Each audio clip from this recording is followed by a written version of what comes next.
It's July 8th, 2002. A typical Monday morning dawns over San Diego, California. The sun, still relatively low in the sky, casts long shadows across the manicured lawns and meticulously planned walkways of seaweed. The air is crisp, holding the promise of a warm Southern California day. A perfect day for throngs of tourists to descend on the park and experience the wonder of marine life. But before the gates swing open and the crowds pour in, a quieter, more focused energy permeates the area behind Shamu Stadium. This is where the real work happens.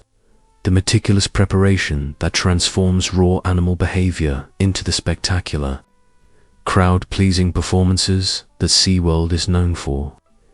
The air here is thick with the scent of chlorine, fish, and the slightly salty temps of the ocean breeze. It's a familiar, almost comforting smell to the trainers who call this place their second home. Among those trainers arriving for the early morning shift is Tamarie Tollison, at 28 years old. She's no wide-eyed rookie fresh out of college.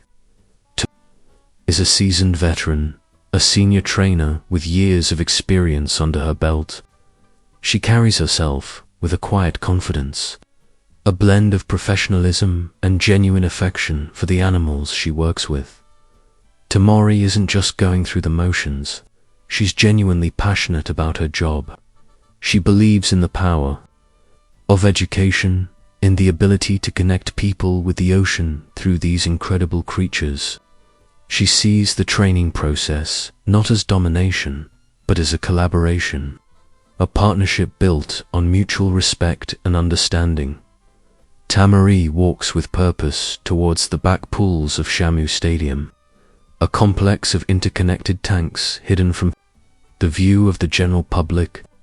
This is where the orcas, also known as killer whales, spend their downtime, resting, socializing, and preparing for their performances. In the water, two magnificent orcas are already awake and active. Orchid, a female, glides effortlessly through the water. Born at SeaWorld in 1988, she's a fixture of the park, a familiar face to both trainers and repeat visitors. Orchid is known for her intelligence, her quick wit, and her remarkable trainability.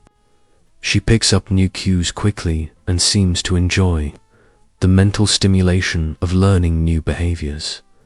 But Orchid also has a reputation, a subtle undercurrent of caution that runs through the trainer community. She's not malicious, not inherently aggressive, but she's known to test boundaries, to push the limits. There have been instances, whispers, shared in hushed tones in the break room, where she's challenged trainers, asserted her dominance, in subtle but unmistakable ways. A quick grab of a ponytail, a sudden refusal to follow a cue, a lingering gaze that feels a little too intense. Nothing major, nothing that ever made the news, but enough to keep everyone on their toes.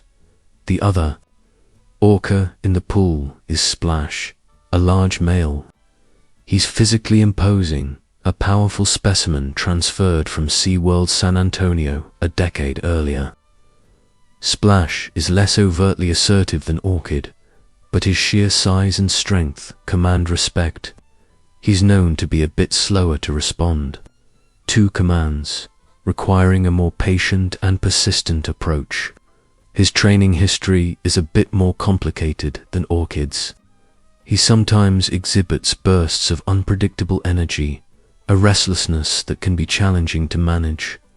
Tamarie approaches the edge of the pool, her gaze softening as she takes in the sight of the two orcas. She spends a moment simply observing them, reading their body language, assessing their mood.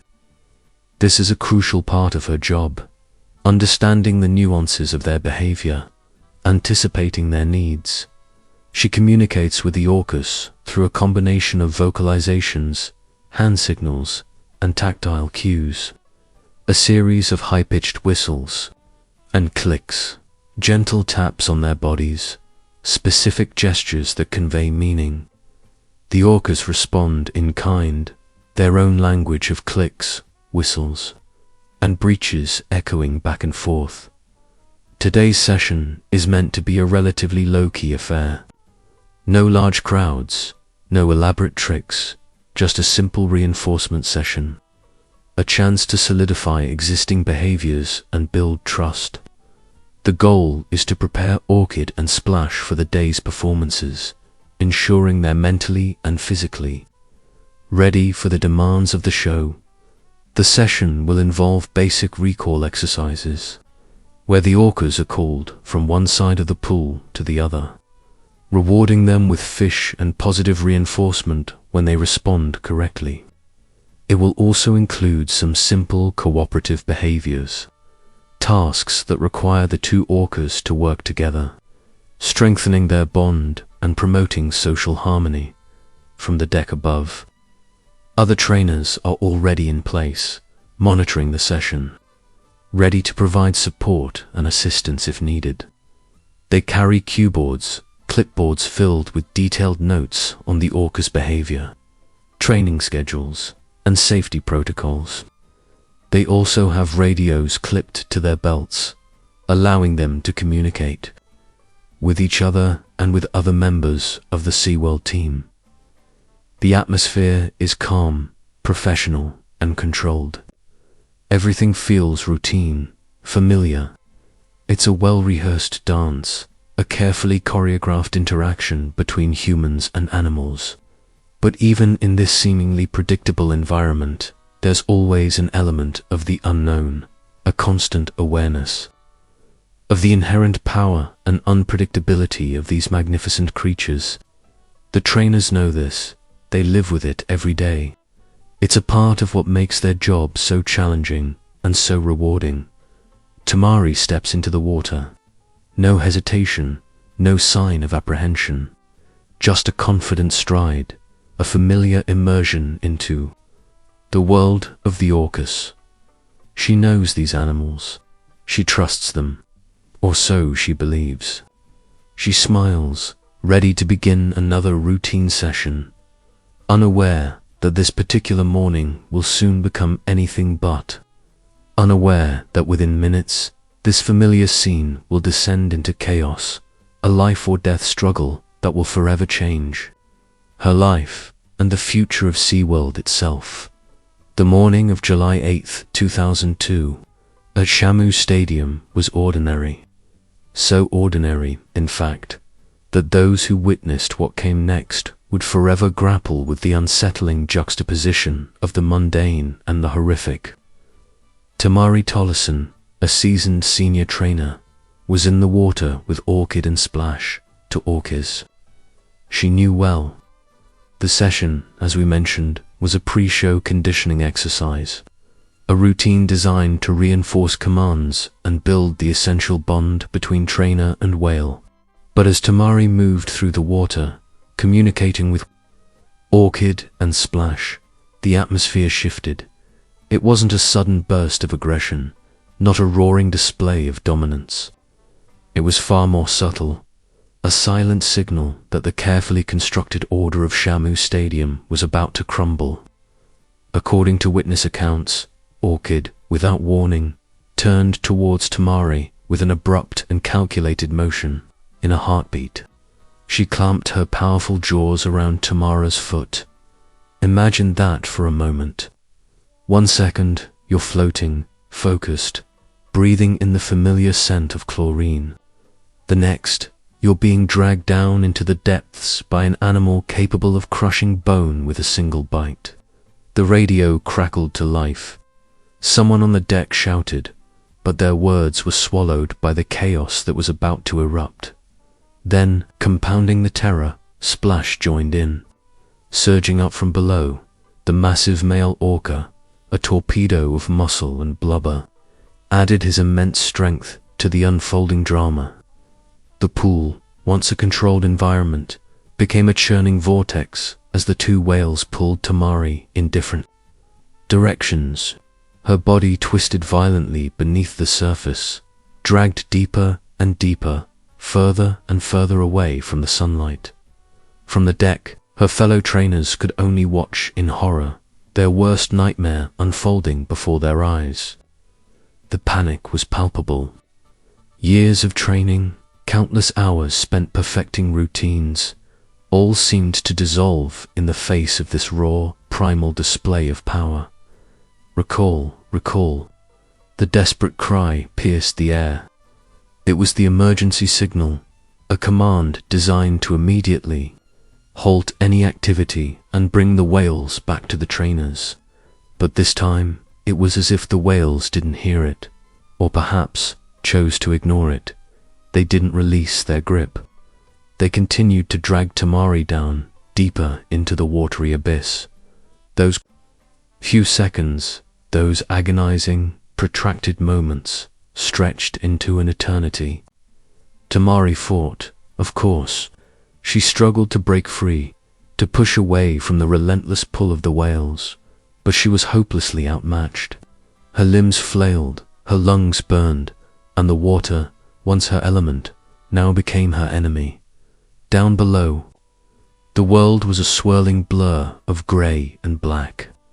The immense bodies of Orchid and Splash loomed around her, their sheer size and power a terrifying reminder of the danger she was in. The shouts from above were muffled, distorted, barely audible. Through the water, her own screams, if she could even manage to scream, were swallowed by the depths. On the deck, the other trainers were scrambling. They grabbed for anything that might distract the whales, anything that might break their hold on Tamarie. Slaps on the water, food lures, all the tools they had practiced with, all the emergency procedures they had rehearsed were deployed in a frantic attempt to regain control. But nothing seemed to work. The pool had become a maelstrom of chaos, a desperate battleground between human and animal. 30 seconds. It may not sound like much, but 30 seconds underwater, fighting for your life against two of the ocean's most powerful predators, feels like an eternity. For 30 agonizing seconds, Tamarie Tollison vanished beneath the surface of Shamu Stadium. And for those 30 seconds, it seemed as though she wasn't coming back. She wasn't coming back. The air crackled with a silent plea. A plea for a miracle, for a break, for something, anything, to shift the balance. What made the whales let go? What finally caused them to release their grip and allow Tamarie to surface? That answer is complex and shrouded in speculation, but the fact remains that in the face of near-certain death, a glimmer of hope emerged. But would Tamarie survive? And what would be the long-term consequences of this terrifying event, not just for her, but for SeaWorld itself? Those questions hung heavy in the air, unanswered, as the unfolding drama reached a critical turning point, because what happened next would solidify this day as one of the most terrifying and transformative moments in SeaWorld's history. Tamarie Tollison was rushed from SeaWorld San Diego to a nearby hospital, clinging to life. The extent of her injuries was horrifying. A shattered forearm with bone piercing the skin, ligaments ripped apart, deep gashes from the orca's teeth, and widespread bruising. She had survived the unthinkable, but the fight was far from over. While doctors worked tirelessly to stabilize her, a different kind of battle was brewing within the walls of SeaWorld. The focus swiftly shifted from Tamarie's well-being to damage control. How would they spin this? Was it a tragic accident? Or could it be framed as trainer error, a convenient scapegoat used in the past to deflect blame? The initial press releases were carefully crafted exercises in obfuscation. The incident was described as a training session injury. There was no mention of being dragged underwater, no acknowledgement of the two whales involved, and certainly no word of the desperate emergency recall signal that may have saved her life. It was a masterful performance in minimizing the truth. But why? Was it about safeguarding Tamarie's privacy, or was it about protecting SeaWorld's carefully cultivated image? How many other incidents had been quietly swept under the rug before this one? While Tamarie fought for her life in a hospital bed, SeaWorld was already working to bury the story, hoping it would disappear beneath the waves of the daily news cycle. As the days turned into weeks, Tamarie began the long, arduous journey of recovery. But outside her hospital room, a troubling narrative began to emerge. Whispers, then louder voices, spoke of a disturbing pattern of aggression exhibited by Orchid, the female orca. Reports, later revealed through legal battles and investigative journalism, painted a starkly different picture from the docile creature seen in the Shamu show. In 1996, Orchid had grabbed a trainer's ponytail, dragging them into the water. No serious injuries that time, but a chilling display of power nonetheless. Internal documents detailed numerous other instances where Orchid and Splash displayed unpredictable behavior, ignored commands, or showed signs of agitation during training. These weren't isolated incidents. They were documented patterns. And yet, according to whistleblowers who spoke out at great personal risk, concerns were often dismissed or downplayed. The mantra was clear: the show must go on. Some trainers who voiced safety concerns found themselves quietly reassigned or simply ignored. The illusion of harmony between human and whale had to be maintained, no matter the cost. Even more damning, memos reportedly identified Orchid and Splash as higher-risk animals for in-water interactions. They were known liabilities, yet they remained in the performance rotation. Tamarie was sent into the water with them anyway. Was it hubris, negligence, or something even more sinister? What happened to Tamarie Tollison wasn't simply an accident. It was the latest, and perhaps most visible, manifestation of a system that prioritized profit and spectacle over the safety of its trainers. She wasn't the first to be pulled under, but she was the one who survived to tell the tale, indirectly at least. Her very survival forced SeaWorld to confront questions they had been dodging for years. The road to recovery was long and brutal. Multiple surgeries, grueling physical therapy sessions, and the invisible scars of psychological trauma. Swimming, diving, trusting. Activities that had once been second nature now carried the weight of her near-death experience. She never spoke publicly about what happened. She never granted interviews. And, quietly, without any fanfare, Tamarie Tollison never returned to working with Orcas again. For those who witnessed the attack, things were never the same. Some trainers admitted that it changed everything. "We all knew it could have been any one of us," one later confided. Another recalled the horror of watching Tamarie being hauled out of the pool, bloodied and limp. "That could have been me." But while her physical wounds slowly healed, her absence left a gaping hole. How do you return to the water after the animals you once considered family nearly ended your life? And perhaps even more haunting, how do you move on when the world seems to forget, but you're still living with the silence?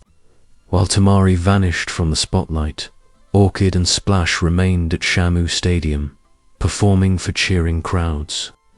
To the casual observer, Orchid was just another star of the show, strong, graceful, obedient. But those with knowledge of the internal workings of SeaWorld knew better. They knew that Orchid had a history. They knew that her continued presence in the show was a calculated risk, a gamble with human lives.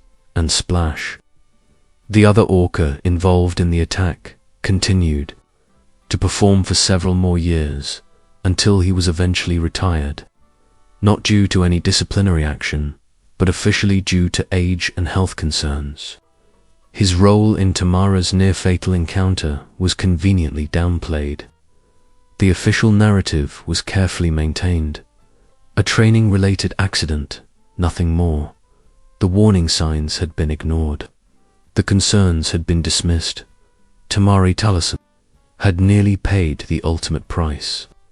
And now, her silence only amplified the mystery.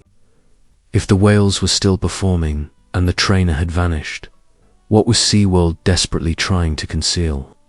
And what was the true cost of keeping it quiet?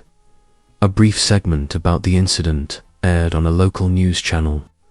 A trainer injured during a routine session, treated and recovering.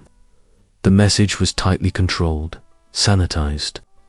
Internally, employees were reminded of their non-disclosure agreements. Any questions about the attack were met with the same stonewalling. We do not comment on internal safety matters, but the story refused to stay buried. Years later, as the tide of public opinion began to turn against marine mammal captivity, Tamarie Tollison's attack resurfaced, quietly but powerfully. It became a key part of the narrative presented in the 2013 documentary Blackfish, a film that exposed the psychological toll of captivity on orcas and the immense dangers faced by their trainers. Tamarie's name was invoked, her story told through the accounts of others and the analysis of internal SeaWorld documents. She wasn't a talking head, but the truth was, she didn't have to be. It wasn't about putting her back in the spotlight, but by exposing the pattern of incidents that showed Tamarie Tollison's near-death experience was part of something much bigger, something deeply flawed within the animal park business. Behind every orca trick, behind every smiling trainer, was a risk that no one wanted to acknowledge. Tamarie's story, whether she sought it or not, forced people to confront uncomfortable questions. How many more stories like hers were out there? And what could be done to prevent such tragedies from happening again? Tamarie Tollison nearly lost her life that day in July. But in the end, her story would quietly change an industry forever.